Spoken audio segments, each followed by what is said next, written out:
شروع اللہ کا نام لے کر جو بڑا مہربان نہایت رحم والا ہے۔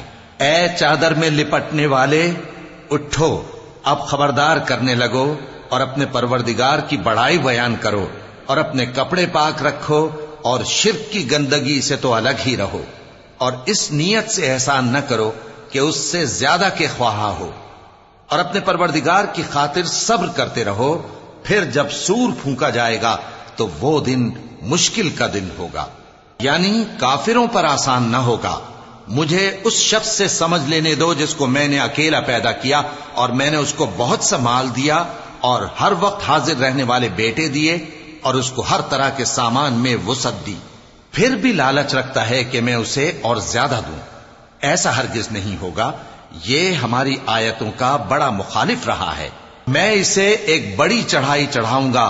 اس نے غور و فکر کیا اور ایک بات ٹھہرا لی، یہ مارا جائے، اس نے کیسی تجویز کی، پھر یہ مارا جائے، اس نے یہ کیسی تجویز کی۔ پھر اس نے نگاہ کی، پھر تیوری چڑھائی اور منہ بگاڑا، پھر پیٹ پھیر کر چلا اور تکبر کیا۔ پھر کہنے لگا یہ تو جادو ہے جو پہلے لوگوں سے برابر ہوتا آیا ہے۔ پھر بولا یہ اللہ کا کلام نہیں بلکہ بشر کا کلام ہے، میں ان قریب اس کو سقر میں داخل کروں گا، اور تم کیا سمجھے کہ سقر کیا ہے؟ وہ ایسی آگ ہے کہ نہ باقی رکھے گی اور نہ چھوڑے گی، اور بدن کو جھلس کر سیاہ کر دے گی۔ اس پر 19 داروغہ ہیں، اور ہم نے دوزخ کے داروغہ فرشتے ہی بنائے ہیں، اور ان کا شمار کافروں کی آزمائش کے لیے مقرر کیا ہے، اس لیے کہ اہل کتاب یقین کریں اور مومنوں کا ایمان اور زیادہ ہو، اور اہل کتاب اور مومن شک نہ لائیں، اور اس لیے کہ جن لوگوں کے دلوں میں نفاق کا روگ ہے اور جو کافر ہیں کہیں کہ اس مثال کے بیان کرنے سے اللہ کا مقصود کیا ہے۔ اسی طرح اللہ جس کو چاہتا ہے گمراہ رہنے دیتا ہے اور جس کو چاہتا ہے ہدایت دیتا ہے، اور تمہارے پروردگار کے لشکروں کو اس کے سوا کوئی نہیں جانتا، اور یہ قرآن تو بنی آدم کے لیے نصیحت ہے۔